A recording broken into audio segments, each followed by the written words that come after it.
Students, कैसे हैं आप सभी। होपफुली आप ठीक होंगे।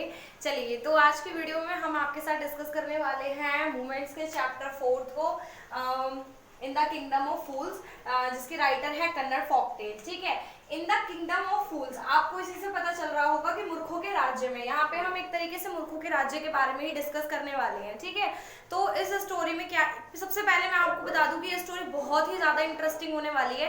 एक बार आपको याद होगी तो आप फिर कभी नहीं भूलोगे।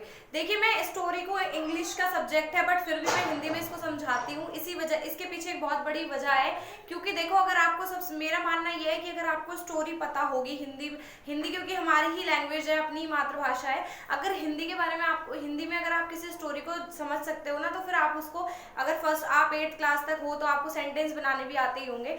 तो फिर अगर आप अभी से ही, अगर आप पहले स्टोरी को समझ लोगे तो आपको आंसर बनाने में बहुत आसान होगा। क्योंकि क्या होता है, क्वेश्चंस होते वही हैं बट उन्हें घुमा फिरा के पूछ लिया जाता है। तो अगर हमें स्टोरी पता होती है तो हम बहुत आसानी से आंसर लिख लेते हैं। ठीक है, तो इसी वजह से मेरा सबसे बड़ा इसके पीछे एक वजह यही है, एक रीजन यही है कि मैं आपको हर स्टोरी को, सभी स्टोरीज को पहले हिंदी में ही डिफाइन करती हूँ आपके सामने, जिससे कि आपको वो स्टोरी माइंड में रहे। ठीक है, तो यही एक रीजन है हिंदी में आपको समझाने के पीछे। तो अब हम इस स्टोरी के बारे में बात करते हैं। अगर आप मेरे चैनल पे नए हैं तो मेरे चैनल को सब्सक्राइब करना मत भूलिए। इसमें आपको डेली अपडेट्स मिलती है 9 to 12 क्लास के स्टूडेंट्स के लिए। चैनल बहुत ही इंपॉर्टेंट चैनल है, तो इसी वजह से। ठीक है, तो आज हम वैसे क्लास 9 का चैप्टर करने वाले हैं, चैप्टर 4। तो हम स्टार्ट करते हैं। ठीक है, एक बार क्या होता है, एक राज्य होता है, मूर्खों का ही राज्य होता है। ठीक है, तो उस राज्य में क्या होता है, जो लोग होते हैं ना, वो एक तरह सारी, मतलब मान लो मूर्ख, राजा भी मूर्ख, प्रजा भी मूर्ख, सब मूर्ख होते हैं वहां पे एक तरीके से।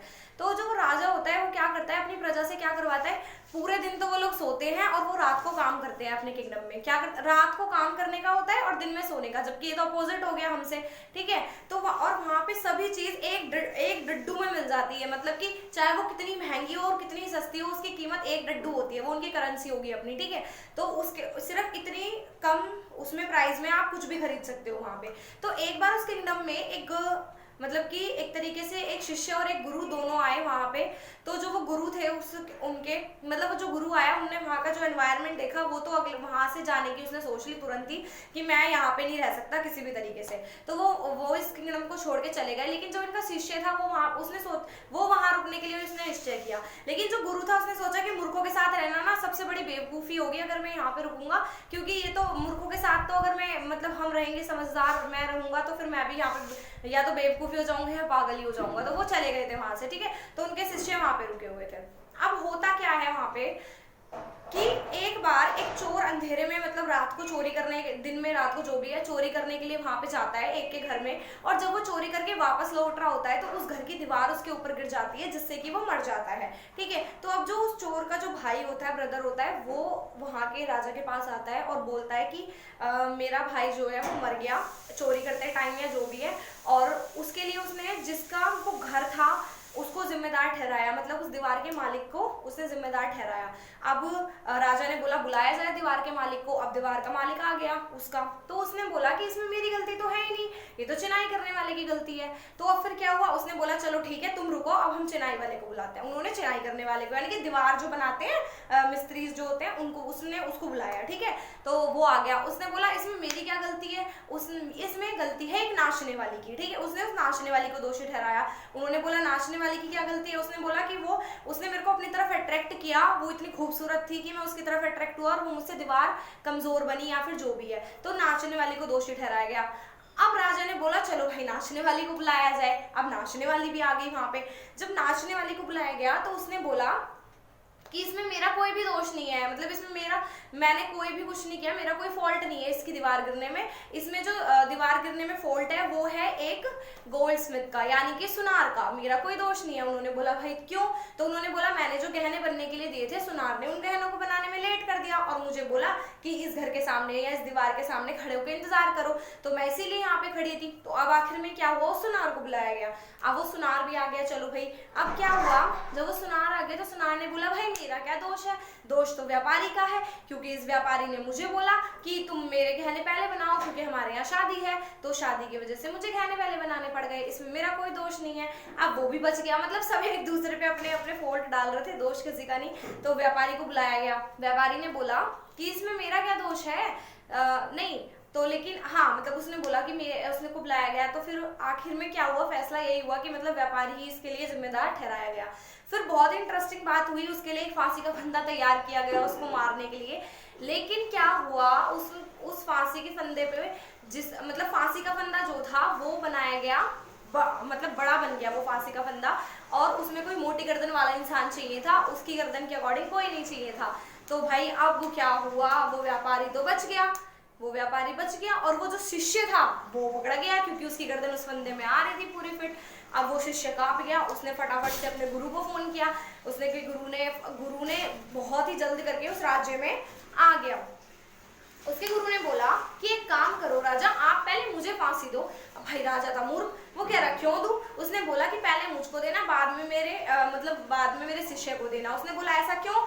तो उसने बोला कि अगर आप पहले मुझे फांसी दोगे और फिर मेरे शिष्य को दोगे तो इस राज्य का राजा मैं बन जाऊंगा और इसका मंत्री ये बन जाएगा मेरा शिष्य, ठीक है। अब राजा था मूर्ख, बड़ा ही पागल, उसने क्या करा, अपने ही फांसी लगा ली और उसके बाद अपनी प्रजा को उसने बोला कि पहले मेरे फांसी लगेगी, उसके बाद मेरी प्रजा को। उसने सोचा कि मरने के बाद मैं इस राज्य का राजा बन जाऊंगा और मेरी प्रजा एक मंत्री और यही मेरी प्रजा वापस आ जाएगी। तो उसने ये हरकत कर दी वहां पे, यानी कि वो शिष्य भी बच गया, वो सब जितने भी जिम्मेदार ठहराए गए थे सब बच गए। आखिरकार राजा ने बेवकूफी में खुद ही फांसी लगा ली, ठीक है। तो उससे क्या हुआ कि राजा मर गया और फिर उसके बाद उस जो गुरु था वो वहां पे राजा बन गया और जो उनका शिष्य था वो मंत्री बन गया। अब उनके अंडर में वो राज्य आ गया। अब जब वो राज्य में वो राजा बन गया तो उसने एक शर्त रखी कि इस राज्य का राजा तो मैं बनूंगा, पर इसमें अब जो रूल्स पहले थे वो रूल्स नहीं चलेंगे, इसमें सारे रूल्स मेरे अकॉर्डिंग चलेंगे। कोई भी चीज एक डड्डू में नहीं मिलेगी, जिसकी जितनी कीमत है वो चीज उतने में ही मिलेगी।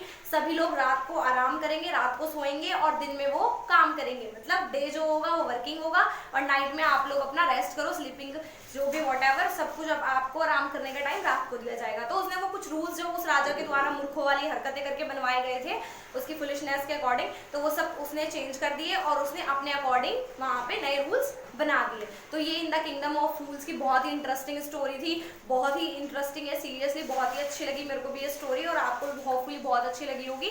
तो बस इसकी इतनी ही स्टोरी है, उसके बाद मैं आपको कुछ इंपॉर्टेंट क्वेश्चंस डिस्कस कर दूंगी, ठीक है, जो भी होंगे। इससे पहले मैंने थर्ड चैप्टर को छोड़ के फर्स्ट सेकंड चैप्टर के बारे में भी आपको डिस्कस किया हुआ है, आपको वो भी वीडियोस देख लेनी चाहिए अगर वो आपके लिए हेल्पफुल होंगे। उसमें मैंने क्वेश्चन आंसर्स भी डिस्कस किए हुए हैं। उसके अलावा मैं आपको एक बात बता देती हूँ, मेरा जो टेलीग्राम चैनल है, टेलीग्राम चैनल मेरा वो है लर्निंग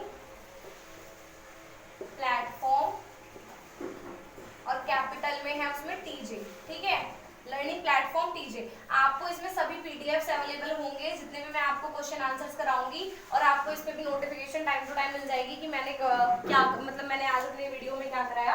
तो आप इसको फॉलो करना ना भूलें। और मेरा इंस्टाग्राम चैनल है उसको भी मैं आपके साथ डिस्कस कर देती हूँ, एक सेकेंड। मेरा एक इंस्टाग्राम चैनल है, उसमें डेली यूज करने वाले इंग्लिश वर्ड को मैं डालती हूँ, इंग्लिश अड्डा 18, ठीक है। इसमें डेली यूजेस वर्ड जो है उनके बारे में अपडेट्स डलती है मेरे चैनल पे। तो ये मेरा इंस्टाग्राम चैनल हुआ और ये मेरा टेलीग्राम चैनल है, इनको फॉलो करना मत भूलिएगा। और अगर मेरी वीडियो अच्छी लगे तो लाइक शेयर सब्सक्राइब जरूर करना, और ये आपके लिए सीरियसली बहुत हेल्पफुल होने वाली है। इसके बाद मैं आपको क्वेश्चन आंसर डिस्कस कर दूंगी वीडियो में, ठीक है। आज के लिए इतना ही, थैंक यू सो मच।